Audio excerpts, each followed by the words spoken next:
Hi, I'm Tony Russo, and this is Funeral Service Insider from Kates-Boylston. Each episode features conversations about emerging trends and news that affect the death care industry. We talk to people who understand the delicate balance of change in a profession and vocation steeped in tradition. This week, I'm not here, and you will be hearing from Tom Nondorf, and he will introduce himself and the show. But stay after, because I do have a post-mortem in the post-credits sequence. This is Tom Nondorf, editor of American Cemetery and Cremation magazine. I'm sitting in for Tony Russo today. It's my pleasure and honor to welcome a very special guest, and that is Crystal Webster, who founded and runs a company called Sharing Solace out of Kansas City.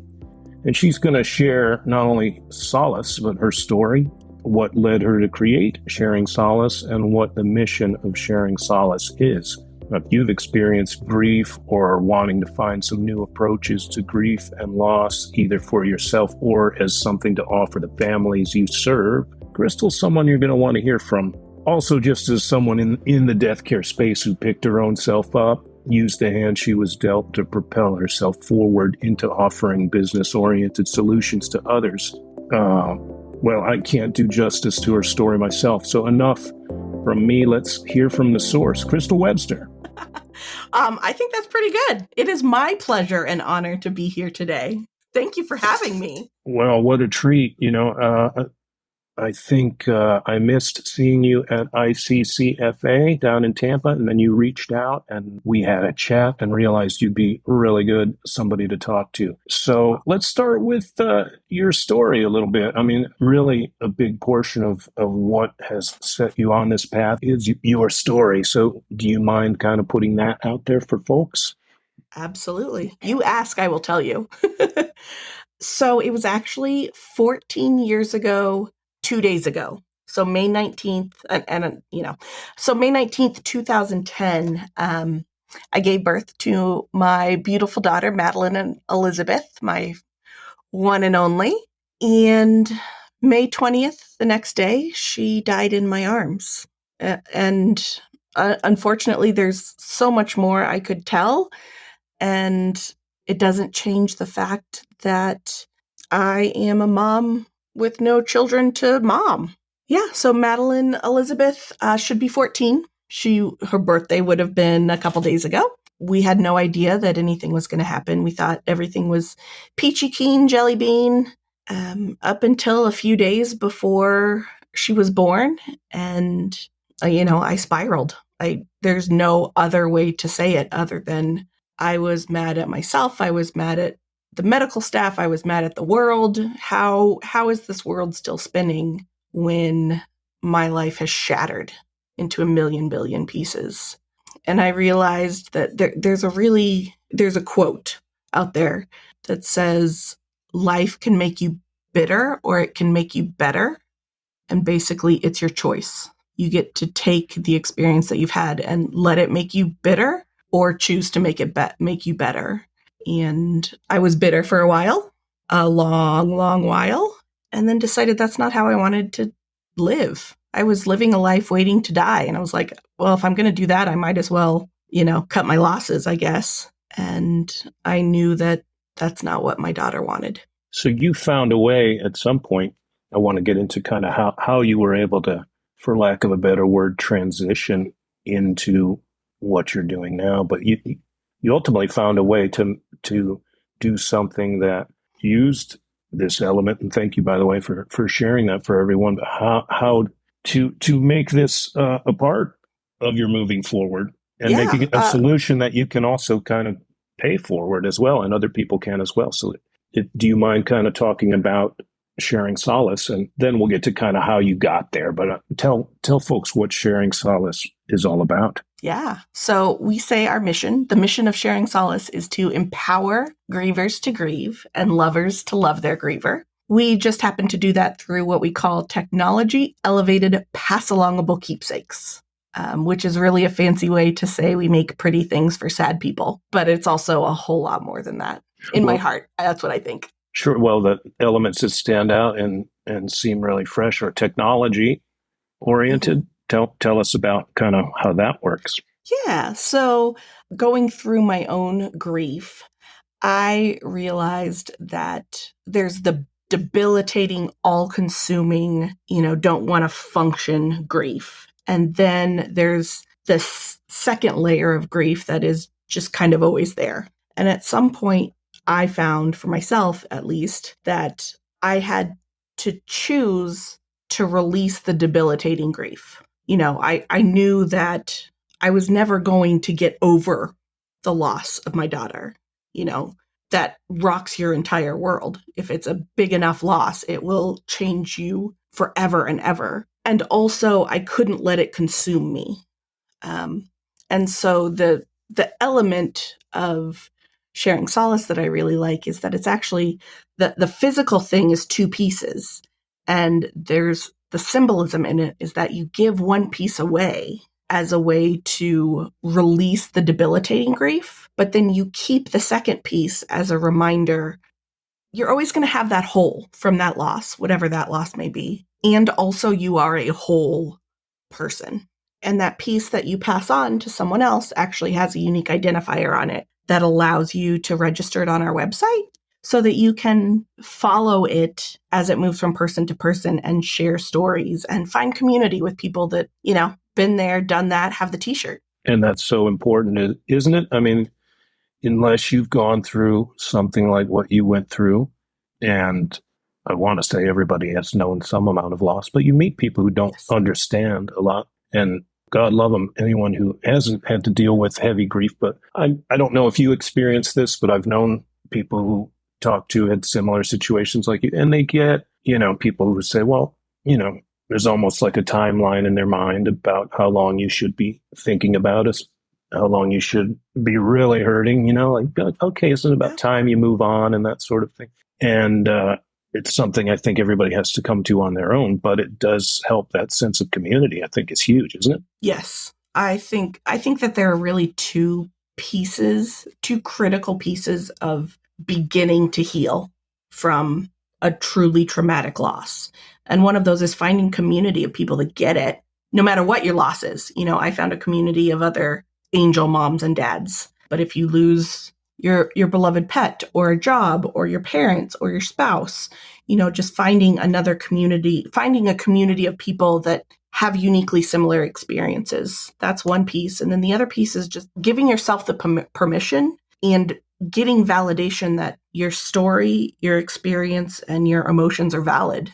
I think those are really the two critical pieces in beginning that healing. And I really hope that that's what Sharing Solace can do more than anything. Again, it is huge because, I've had people close to me that, and I'm guilty of it too, saying, how long are you going to be in this space, And as we said, everybody has to come to it themselves. But there's the really dark part of grief, where you Mhm. are spiraling, and that's Yeah. okay. And people tend to be, in a way, more understanding of that part, that first stage, if you will. Yeah. And then there's when you realize the permanence and how that goes on like that. And then people start to question you a little bit, maybe after a certain point, or maybe their hearts are in the right place. They're thinking maybe you should be moving on, or Yeah. try again, or this They kind of always thing. phrase it so nicely, but you just also kind of want to throat punch them sometimes. Right. So tell me how you've developed can you give sort of case studies from Sharing Solace in terms of the communities or the connections you've seen made from people who've gotten involved and gotten the charms and stuff? I get stories just about every day, and they're all so powerful. So to be able to pick one or two is almost not fair to the hundreds of others. But overarching, it is, I felt completely alone. I get a lot of, I felt completely alone, and this allowed me to realize that yes, my story is mine, and it is special, and it is unique, and also there are others that have experienced something similar. And I think that is, again, that's one of the critical pieces to healing, and just so powerful when you allow yourself to realize that, there are others. Unfortunately, I could spout off all kinds of statistics about child loss, infant loss, pregnancy loss, out of order loss. There's so many statistics about that. But when you're in the depths of it, you feel like you're the only person this has ever happened to. And how do you find people get from that place to, I mean, you got to a place where you felt strongly enough about it to where you wanted to actually start a business and help other people. Do you find that there's a space where people need to get to from they go from grief to, okay, now I want to think about memorializing. Now I want to think about, how to just really have this as, a memory thing and something I can pass on. Yeah. I mean, I think if you lose especially someone that is that important and that special to you, that's always in the back of your mind is how do I, they were so special to me. How do I keep their legacy alive? And there's actually one of my favorite quotes. And if you haven't noticed yet, I love to quote quotes. It's actually from a Macklemore song, which makes me giggle a little bit. But the quote is, I hear you die twice. Once is the first time that they bury you in the grave, and the second time is the last time that someone mentions your name. And the first time I heard that just gave me chills all over my body because we have no control over our our person's first death. Mm-hmm. And we have complete control over the second. And I hope that if and when Madeline dies the second time, it's when I die. I will never not be saying her name. That's a way of empowering, isn't it? Yeah. To say, hey, as long I can still be thinking of you and saying Madeline's name, there you are, And we all just want control, right? We just want to be in control of everything. And so that gives us a little bit of control and a little bit of power back into our story that we really don't have a lot of control over. So I think it's everyone's, whether it's first and forefront in their mind or kind of in the back, people are always trying to find a way to honor and continue the legacy of their loved one.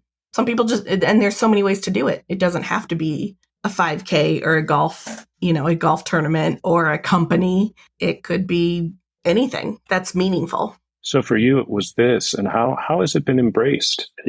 I can't even put it into words. I feel like amazingly, I get some of the most touching stories. One of my favorite things to do, especially within this community, is just listen to people and walk alongside them. I get to hear some people's names that haven't been spoken in decades. And to be the one that gets that honor of hearing their loved one's name that they haven't felt comfortable speaking, or hearing the story that, hasn't been told in years, is so empowering, I think, not only to them to be able to say it, but to me as well, to know that Madeline is having that kind of impact and just saying, it's okay. It's okay for life to suck sometimes. And we need to just sit in the suck together. So I think that's really what this is about. We do a lot of different things, but if I can encourage and give someone the safety of telling a story that they haven't felt comfortable in sharing in a while, that means so much to me. Is there a difference between, heavy, lasting grief and grief as identity? When it becomes sort of who someone is there a danger in, going too far down that path? And is what you're offering sort of away from that a little bit in saying, let's turn it into something else that grows? I think that if your loss is big enough to you, or deep enough or tragic enough, that it fundamentally changes who you are. I am a very different person than the person I was 14 and a half years ago, before Madeline. So to say that I think you just learn to carry your grief with you. And the goal in my mind is to carry it in a healthy and unobtrusive way. And it starts out just being all consuming. And that's when you get into the bitterness, or at least that's when I got into being bitter about what, this person's going to the grocery store and buying eggs. Don't they know my daughter just died? What, jerk.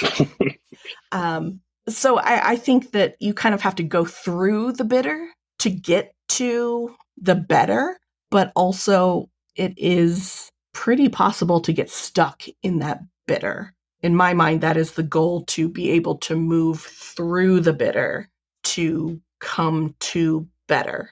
And also that's a wavy line. Some days I am more bitter than better. But as long as most of my days I feel like are moving in the better direction as opposed to the bitter direction, I'm doing the right thing. It's true, because again, we get the whole people wanting to create a box or a standard. That we have the stages of grief mythology, which I trust you are not a major stages of grief, quote unquote, proponent, correct? No, I am not. I mean, I see where they have their place, and I understand I've actually read the research behind it. But if you read the research and you know truly where that research comes from, you know that it is not intended for people that are grieving the loss of someone else or something else, really. I think it's fine if it opens up the communication in a positive way over grief. I'm all for having that conversation, but I don't think that it is the most accurate form of explaining grief to someone that has not experienced it in a truly life-changing way. Plus the very simple idea that everyone grieves differently, Oh, yeah. Like, people say that on one hand, but then they don't want to believe it on another, they want you to move on at a certain point. Because it's uncomfortable. I mean, it's uncomfortable for them to see you hurting, so they want to fix it, and not everything can be just magically, not everything's a nail you can just hammer in. And I think everyone's intentions are good. They want to be helpful. They just do it in kind of a not great way. They think they're helping, they're just not. As the death care profession evolves with rising consolidations and cremation rates, funeral homes face new challenges. Welton Hong, CEO of Ring Ring Marketing, delves into how digital marketing can be a game changer in generating more calls and standing out in a competitive market in Boosting Funeral Home Calls, Mastering Digital Marketing in 2024, a Kates-Boylston webinar slated for 2 p.m. Thursday, July 11th. The session will demystify online marketing while showing how to maximize returns without wasteful spending. Key focus areas include dominating local search, leveraging 5-star reviews for credibility, and attracting pre-need business. Hong will share practical insights on optimizing your online presence, understanding the importance of authentic reviews, and strategies for capturing pre-need opportunities. This talk isn't just theory, it's about actionable steps to elevate your funeral home in the digital realm. Prior to starting Ring Ring Marketing, Hong was a senior technologist at R&D facilities for Intel, Sun Microsystems, and Oracle. He speaks regularly at conferences and other events for people in the death care industry. I have to say, I spoke with Welton for a preview of his upcoming talk, and we had a great conversation. We hope to get that to you soon. But in the meantime, sign up for this webinar. It will be worth your time, I assure you. Go to Kates-Boylston.com and click on webinars, or just click the link in the show notes. You mentioned research. I know you're going to be researching something for us, I believe, an idea which I find fascinating, which is that some people want to cremate a lost baby in the same way that you had. And they find that they're told by some people, oh, well, you don't get enough. It's not something worth doing. Nothing comes out of it. But why don't you talk to me a little bit about that research that you've done and what you find interesting about that for people who are interested in doing that? Well, I haven't done all the research yet. I'm still just in the researching processes.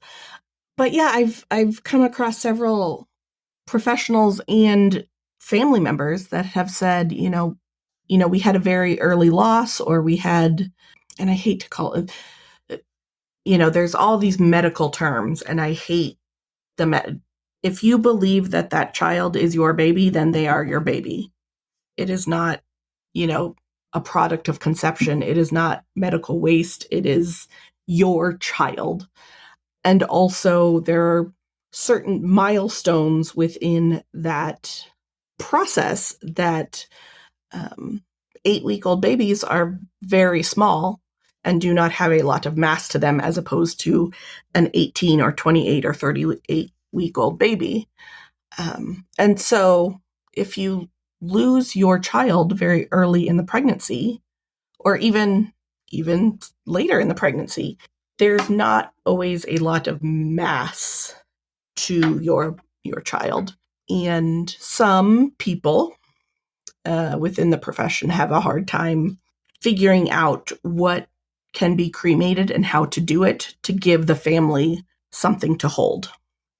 And there are more families that I know of want to have something physical of their child than otherwise, honestly. It's what I've, from all of my research and just, being in this community for 14 years.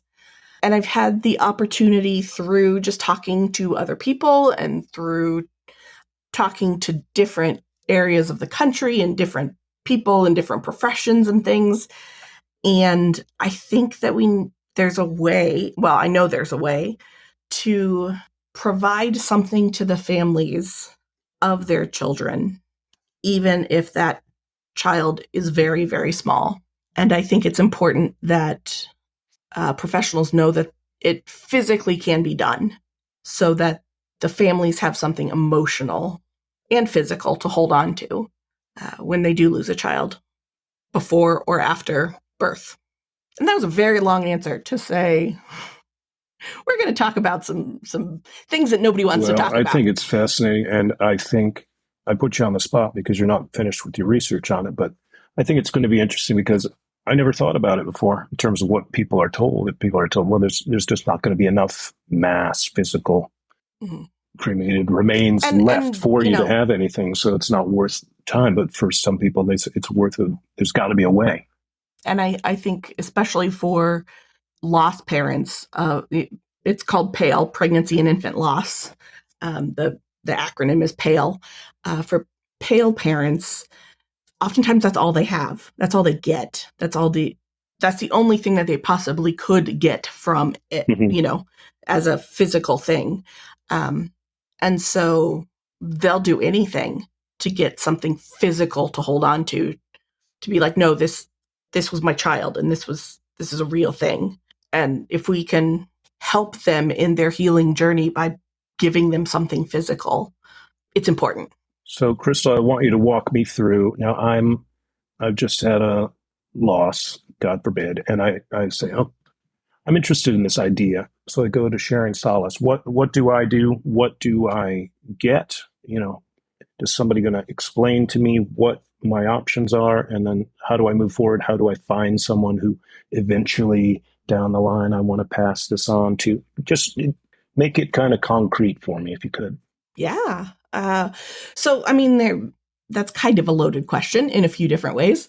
But most people will come to our website either because they have had a loss themselves or they're looking to give a gift to someone that has had a loss. And we do, primarily what we do in kind of our signature piece is our locket set. So that's a necklace or a keychain. They would come to our website, pick out, there's a few different options as far as colors and sizes and styles and things. If you're giving it to yourself, you know what you want, or you probably know what your friend or loved one wants. You would pick it out and I would ship it directly. I personally will ship it directly to you. I like to have my hands in all of the cookie jars. So I make sure to honestly just touch everything. And then from there, once you have your piece, or even once you just order your piece, you have the opportunity to register it right then and there using the code that is on the information that you get with your package, but also engraved on the backside of your token. And so by registering your piece, you're put into what we call our token tree, and it actually looks like a spider web. So you can see everyone that has had that piece before you and after you, and everyone that has had a piece that's ever registered a piece. Many of our resources are just open to the public, but there are certain things like our message boards and our journaling entries and some things that are only available to those that have registered their piece. And you keep your physical piece near your heart as long as it brings you comfort. And then at some point, it won't bring you that same type of comfort. And that's when it symbolizes that you're ready to release some of that debilitating, all-consuming grief. And that's when you take the middle token out of your outer locket. You put that middle token into a new outer locket, and you pay that locket onto someone else you know as they're moving along their own grief journey. And then you continue to keep your outer locket as a reminder. You're always going to have that hole, and also you are a whole person. And then from there, they register their token. That used to be your token, and the process starts over again. They keep it as long as they need it, and then they pay it forward, and the next person pays it forward, and the next person pays it forward, like that old shampoo commercial. Right. And they'll talk to friends, and they'll talk. Was that Heather I can't Locklear? remember, but I remember the commercial. The screen split into many, many images. And that's kind of the image you Yes. get of people sharing this that way. I think it's a brilliant idea insofar as, unfortunately, we need things like this in life for people because bad things do happen. It gives people a way to not only express their feelings, but be able to feel like they're helping somebody out when they get to that place where they can do that. And if you don't mind, I'm sure you don't, let's share the website name for folks who might be interested in just learning about it. Oh, I absolutely mind. It's just Sharing Solace, sharingsolace.com. And if you just Google Sharing Solace, you'll find us on Facebook and Instagram and, all of the internet. Sharing, SOLACE.com for the spelling challenged like myself. Yep. I think you've done something special. And I want to say to you, first, thanks for talking to us today. And I know, it's probably not always the most fun to relive, but I appreciate it because of what it can do for others. But I also want to tell you that you, I think in doing this, have created something that when you talk about Madeline's name not having that second death until you pass on, I think with this, you've created something that will go on even beyond that. I sure hope so. Thank you, Crystal, for your time today. I look forward to talking to you and seeing Thank you further you. research on other things we've talked about. Yeah, I'm excited. All right. Take care. Thank you. Funeral Service Insider, the podcast, is a Kates-Boylston production. This episode was written by Tom Nondorf and edited by me, Tony Russo. I say it every week, and this is a week, so I'll say it. Please make sure you subscribe wherever you're listening so you can get the show immediately. I hope you enjoyed Tom. We're going to see more of him. Occasionally, he'll do a couple of shows a year, especially if he comes across something that's so good in cemetery that he wants to try it himself. But that said, if you're not a subscriber to American Cemetery and Cremation, you should at least follow them socially or check in at the website. He's doing some really, really fun and interesting stuff with the magazine, and we're getting letters to prove what a great job he's doing. So I'm really excited about that. And he's got some super cool plans himself to engage his audience, which we'll update you on as each of the programs launches. And now, the postmortem.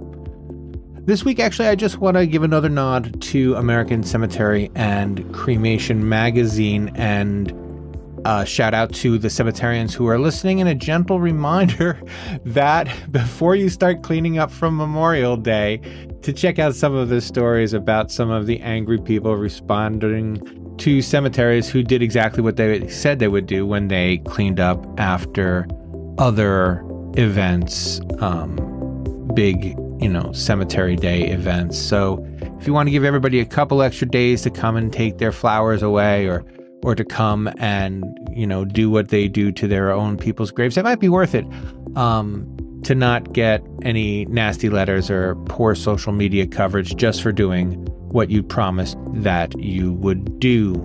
I also mentioned following them on social, but you should definitely also follow Kates-Boylston on social.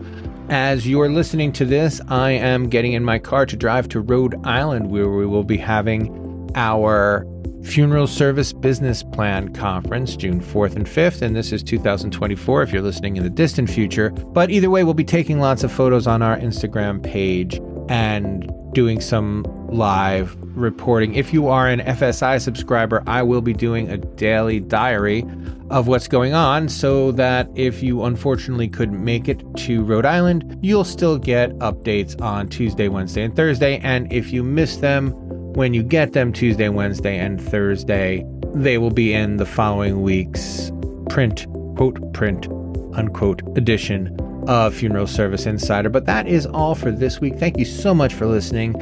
Again, if you really like the show, tell someone else. The numbers are getting better every week, and that makes me so happy. And you know, it's a pleasure to have you guys listening. So thank you very much, and we will check in with you next time on Funeral Service Insider, the podcast.